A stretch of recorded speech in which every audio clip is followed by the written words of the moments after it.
Chapter 12 is on abuse and violence. Now this is a pretty long chapter, so I won't be discussing all of it. There's still lots in there that you very much well need to know and is testable as well, but we'll just kind of go over the highlights of this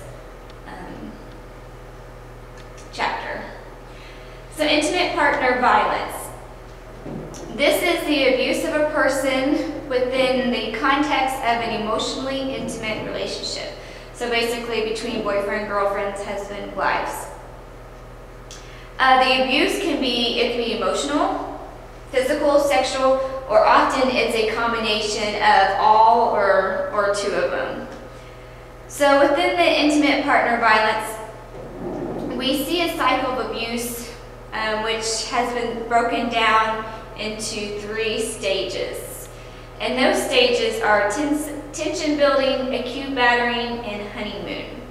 In the first stage of tension building, this is where the minor accidents, incidents and accidents occur, such as the verbal abuse and pushing.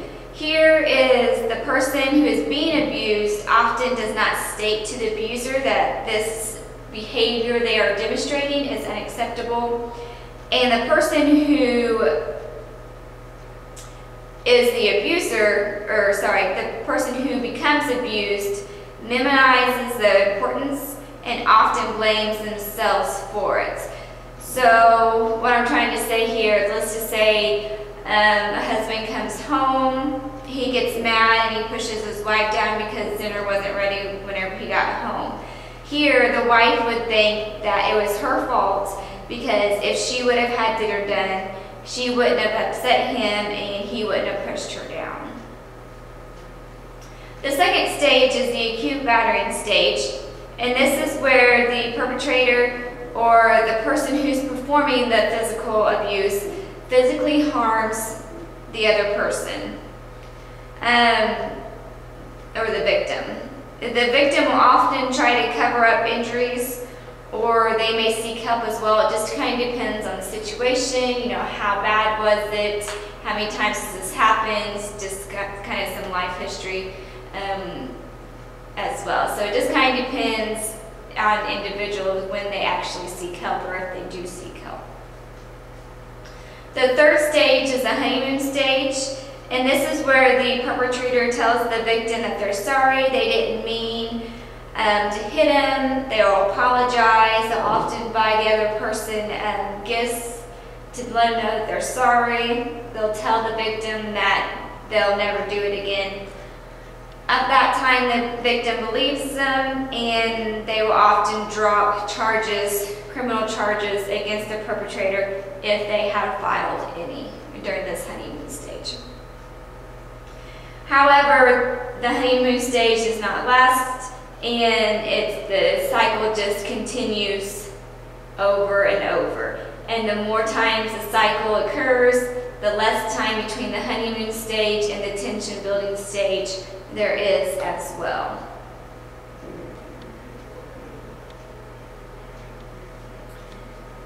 Alright, so your assessment. Most abused women, they don't seek direct help. And we're talking about women being abused by men because that's just how that's the majority how it happens, but it can definitely be the other way around. Women can definitely abuse men as well, but we'll just talk about it in the context of men abusing women, but just know that it happens the opposite way. So most abused women, they don't seek direct help. So because of this, we need to be able to identify these individuals who might be at risk when they do come into the healthcare settings that we are at. You can see physical signs of abuse such as bruising, unexplained bruisings, the shapes of the bruise, if you can tell that it's a handprint. That can give you an idea. Old, just like child abuse that we'll talk about, old and new bruises together. That's an indication. If they wear long sleeves in the winter, they're trying to cover up something, or long sleeves in the summer, then they may be trying to cover up something as well. So just always be aware of those kind of signs as well. as well. But also we need to address this, ask questions as well. So you can ask what stressors do they have in their relationship, if there had ever been a situation where they felt like they were afraid within their relationship. And if they have answered these in a way that you feel physical abuse is occurring, then you would want to ask more questions, such as, does anyone know that they've been hurt, or do they have a safe place to go whenever it happens again? Those are appropriate questions. Make sure you read over this do and don'ts. Okay, now we'll talk about child abuse. The younger the child, the more vulnerable that they are. And why do you think this is?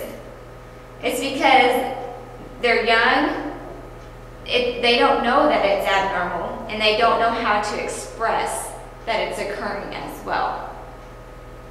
So there's different types of child abuse. Let's see, the first one is physical abuse. Here the child will often have old and new injuries, concurrent, that can't be explained well. And you guys will see this, and it's very sad when this occurs. But yeah, you definitely will see it. Make sure that you report any kind of physical abuse, suspected or known. Make sure you make that hotline call. Sexual abuse, those that are younger than 3, those who have a developmental delay, and those who have a primary caregiver with a mental illness, and those living in a home where substance abuse occur, and a few others. They're all at an increased risk for sexual abuse. We can assess sexual abuse based off how the child is acting, or if they know sexual terminology, and if they're displaying sexual behaviors that which is not appropriate given that what their age is. Neglect is a type of child abuse. It's withholding the physical, emotional, or educational necessaries for a child's well-being. This is the most common type of child abuse. And neglect is hotlineable too, so don't forget that as well. A lot of times we get focused on hotlining physical abuse or sexual abuse, but no, neglect, it needs to be reported as well. So some common types, some ways that neglect can be used is if parents withhold food as a form of punishment, not being taken to the doctor when they're ill, not getting the child an education, not providing a child with the affection that they need, and the others there. And the last type is basically the emotional abuse. So this is whenever they are telling the child they're ugly, they're stupid, they won't amount to anything, and stuff like that. So assessment. We want to be looking for any physical signs such as burns that you can identify the shapes to, such as cigarettes. That's a big one that we see often. You want to look for any bruising on a child that's less than 6 months. That's a possible sign because the babies have not started crawling by that time, and so they are not able to get around to where they can hurt themselves, which means something has had to happen to them. May or not be, physical abuse, but it definitely needs to be looked into. Burns on hands or feet. Sometimes children's hands and feet are put in hot water as a form of punishment, and it burns them. Also, the fractures, bite marks, those type of things. UTIs, tears in the rectum or vagina area, or just bruising in that area. Those are also signs of child abuse could be occurring. Shaken baby syndrome. This they will present with respiratory distress. Their fontanelles will be bulging, that's on top of their head, and they will have increased head circumference as well.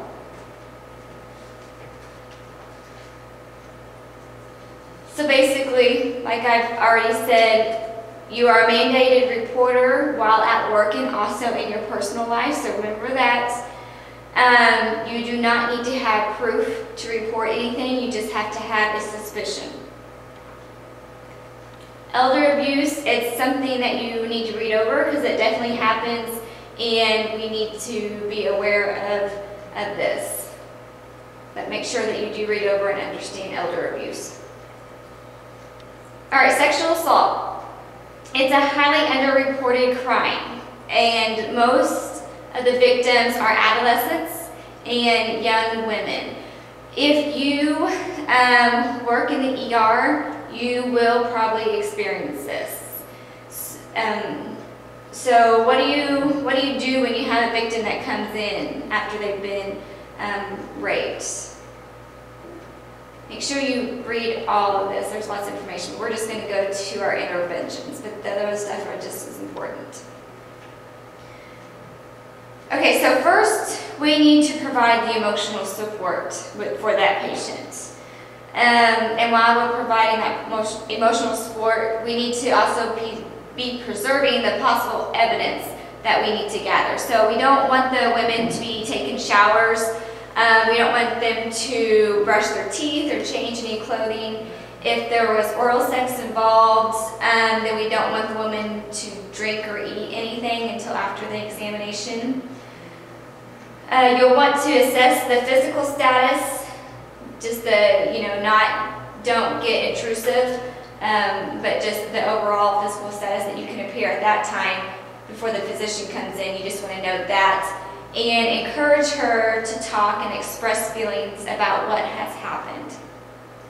So the physician will obtain the evidence needed related to the policy and procedures at that workplace. And talking about the rape kit. So the patient, we must explain what's going to happen, the process of collecting this evidence, and the patient needs to also give consent for the examination, because during the exam, the victim, we need to let them know that they may feel threatened by some of the procedures because they're going to be doing a vaginal exam. So we want to make sure that they know what's going to happen. The mental and physical state and history of the incident needs to be well documented, along with the physical injuries, and then the rape protocol will be implemented. And within this, the physician does this, but you'll need to save the solid clothing, obtain the vaginal secretions, and also combing of the vaginal hair for any evidence as well. These samples are then secured for legal evidence. After all that has taken place, then the patient will be given the opportunity, if she would like to receive medications to prevent pregnancy and prophylactics for STDs as well. Before the patient leaves, we need to make sure that they have clear written instructions about the use of medications, about a crisis support, about legal support. The patient is still going to be in shock when they leave the ER, and they are not going to be at a place where they can truly learn. So remember, it's important to have written instructions with them. Okay, so after a woman has experienced rape, they can experience the rape trauma syndrome. And this occurs in two phases, the acute phase and the long-term phase. During the acute phase, this is immediately following the assault up to 2 weeks afterwards. And the patient can be in shock, numbless, disbelief, denial that it even happened. And then the long-term reorganization phase is greater than 2 weeks after the assault, and the patient can experience flashbacks of the events. They can become fearful, develop phobias and fear of another attack, crying, mood swings, and those types of things, which if they're not able to get help during that time can very well lead to acute stress, which then may lead to post-traumatic stress, which we will talk about in the next chapter as well.